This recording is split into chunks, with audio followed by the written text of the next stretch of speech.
Hello, friends. Subscribe to Jiilahub and don't forget to click on the bell icon to never miss my video updates. Hello, namaste, and welcome back to my channel. I am Swati, and today I'm here with a unique and the most stylish sari drape you have ever seen. इस sari drape में मैंने crop top with black trouser wear किया है. ये complete black theme पे based है. Crop top पे beads and sequins work हैं जो मुझे बहुत अच्छे लगे. साड़ी मैंने अमेज़ॉन से ऑर्डर किया है.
इस साड़ी को वेयर करना बहुत इजी है. आप खुद देख सकते हैं.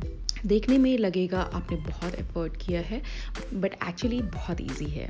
सो अगर आप कॉलेज, बर्थडे या किसी कॉकटेल पार्टी पे जाने वाले हैं तो ये ड्रेप ज़रूर ट्राई करना. काफ़ी एक्सपेरिमेंटल है, बट बिलीव मी बहुत अच्छे दिखोगे. एक सुंदर सा बेल्ट वेयर कर लो और एक क्लच मैच कर लो और ये लुक कंप्लीट हो जाएगा. हील्स और मेकअप का ध्यान रखना हो, और हाँ, हेयर का तो स्पेशली बहुत ज़्यादा ध्यान रखना, तब ये लुक कंप्लीट दिखेगा. तो कमेंट करके बताओ आप लोग कि कैसा लगा आपको ये नया ड्रेप.